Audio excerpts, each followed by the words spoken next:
ప్రగతి ఛానల్కు స్వాగతం. మనం ప్రముఖ వైద్యులు డాక్టర్ సమరం గారు రచించిన సైన్స్ సెన్స్ అనే పుస్తకం నుండి అనేక రకాలైన శాస్త్రీయ ఆరోగ్య విషయాల గురించి తెలుసుకుంటున్నాం కదండి. ఈరోజు ప్రసాదం ప్రాణాపాయం కలిగించిందా అనే అంశం గురించి తెలుసుకుందాం. తిన్నది దేవుని ప్రసాదమే కదా, ఇంత ఉపద్రవం వచ్చి పడిందేంటి? వెంటనే ఆ డాక్టర్ గారు సెలైన్ ఎక్కించడం వల్ల సరిపోయింది, లేకపోతే నాది నా భార్యది చంటిబిడ్డ ప్రాణాలు ఏమైపోయేవో అంటూ వాపోయాడు గోపయ్య. చాన్నాళ్ల క్రితం ఒక ఊరిలో దైవ ప్రసాదంగా పులిహోర పంచితే అది తిన్నవారిలో దాదాపు 2000 మందికి అస్వస్థత వచ్చింది. అలా అస్వస్థులైన వారిలో గోపయ్య కుటుంబం కూడా ఒకటి. దైవ ప్రసాదంగా కళ్ళకద్దుకుని తిన్న పులిహోర వాంతులు విరోచనాలకు కారణమైంది. ఆహారం విషతుల్యంగా మారటానికి దైవ ప్రసాదమైనా ఒకటే, ఇంట్లో చేసుకున్న పులిహోర అయినా ఒకటే. ఏ ఆహారమైనా తీసుకున్న కొద్దిసేపటికి తీసుకున్న వారిలో ఎక్కువ మందికి అస్వస్థతులైనట్లయితే అది విషతుల్యమైన ఆహారం అని గ్రహించాలి. దీనినే ఫుడ్ పాయిజనింగ్ అంటారు. ఆహారం విషతుల్యంగా మారడం అనేది ముఖ్యంగా మనం తీసుకునే ఆహారంలో బ్యాక్టీరియా క్రిములు తమ శరీరంలో నుంచి కొన్ని విష పదార్థాలను విడుదల చేయడమే కారణం. బ్యాక్టీరియా క్రిముల నుంచి వెలువడిన విష పదార్థం ఆహారాన్ని విషతుల్యంగా మార్చుతుంది. అటువంటి బ్యాక్టీరియా క్రిముల్లో పాలమొనిల్లా స్టఫిలోకోకస్, అరియన్, క్లోస్ట్రీడియం బోట్యులిజం బ్యాక్టీరియా క్రిములు ముఖ్యమైనవి. ఆహార పదార్థాలు కాస్త చల్లబడగానే ఈ బ్యాక్టీరియా క్రిములు అందులో ప్రవేశిస్తాయి.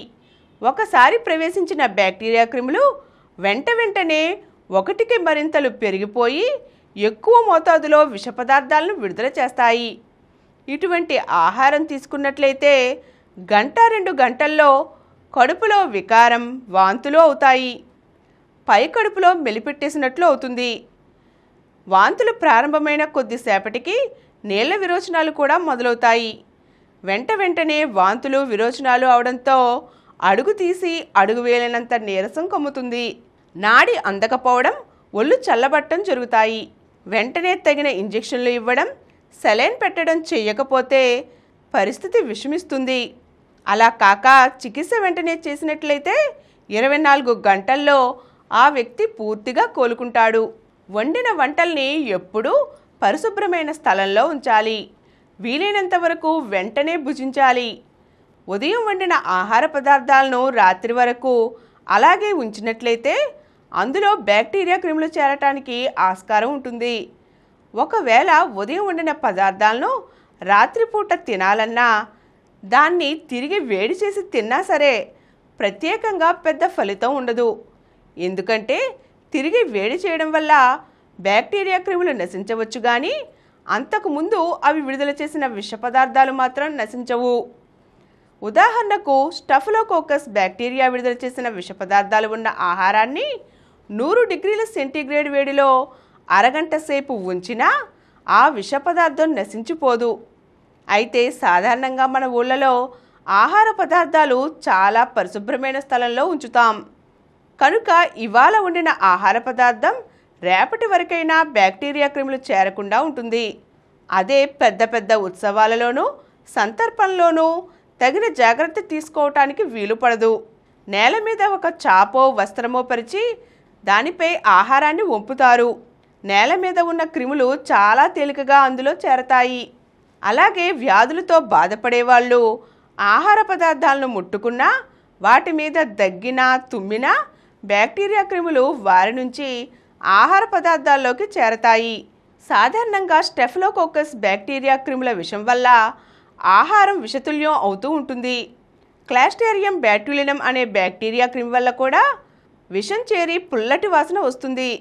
ఇలా పులిసిన వాసనతో ఉన్న ఆహారం తీసుకున్న వాళ్లకు వాంతులు విరోచనాలతో పాటు పక్షవాతం లక్షణాలు కూడా కలుగుతాయి. కానీ ఇటువంటి బ్యాక్టీరియా క్రిమి వల్ల ఆహారం విషతుల్యంగా మారడం తక్కువ. ఆహారం వండే పాత్రలు పరిశుభ్రంగా తోమకపోయినా, సరైన విధంగా లేకపోయినా ప్రమాదం జరుగుతుంది. రాగి, ఇత్తడి, సీసం మొదలైన పాత్రల్లో సరైన కళాయి పూత లేకపోతే వంటల్లో నిమ్మ, నారింజ రసం వంటి వాటిని ఉపయోగించినప్పుడు కొన్ని రసాయనిక మార్పులు కలగడానికి ఆస్కారం ఉంటుంది. అటువంటి ఆహారం తీసుకోగానే వికారం, వాంతులు కనపడవచ్చు. కడుపు నొప్పి, విరోచనాలు ప్రారంభం కావచ్చు. బ్యాక్టీరియా, క్రిముల వల్ల విషతుల్యంగా మారిన ఆహారం కంటే తొందరగా ఇటువంటి ఆహారం వల్లనే దుష్ఫలితాలు కనబడతాయి. ఆహారం తీసుకుంటూ ఉండగానే నాలికకి ఇష్టం లేని రుచి, తుప్పు లాంటి వాసన అనిపిస్తాయి. ఆహార పదార్థాల్లో ఫంగస్ వంటివి ఉన్నప్పుడు, అనారోగ్యంగా ఉన్న జంతు మాంసాన్ని వండినప్పుడు అవి తిన్నవారు అస్వస్థతకు గురవుతారు. అవి ఎంత వండినా వాటిలోని బ్యాక్టీరియా, క్రిములు నశించవచ్చునుగేమో కానీ విష పదార్థాలు మాత్రం నిర్మూలన కావు. ఇదే విధంగా పురుగు పట్టిన కాయగూరలు, ఆకుకూరల విషయంలో కూడా జరుగుతుంది. ఆహారం విషతుల్యంగా మారి ఎక్కువ మంది అస్వస్థులైతే ఆ ఆహారంలో బల్లి పట్టడం వల్ల అలా జరిగిందేమోనని భావిస్తారు. కానీ అది కేవలం అపోహ మాత్రమే. బల్లిపండ ఆహారం విషతుల్యం కాదు. మనం పైన చెప్పుకున్న కారణాల వల్ల మాత్రమే ఆహారం విషతుల్యంగా మారుతుంది. ఈరోజు మనం ప్రసాదం ప్రమాదంగా మారిందా అనే అంశం గురించి తెలుసుకున్నాం కదండి. మరో చక్కని అంశంతో మళ్ళీ కలుద్దాం. ఈ కార్యక్రమం మీకు ఎంతో నచ్చింది కదా. ఇటువంటి మరిన్ని వీడియోల కోసం అనతి కాలంలోనే 20 కోట్లకు పైగా వ్యూస్ సాధించిన సమరం ఛానల్ సమర్పించు సమరం ప్రగతి ఛానల్కు సబ్స్క్రైబ్ చేయండి, లైక్ చేయండి, మీ ఫ్రెండ్స్కి షేర్ చేయండి. అలాగే ప్రక్కనున్న గంట సింబల్ని ప్రెస్ చేయడం మర్చిపోకండి.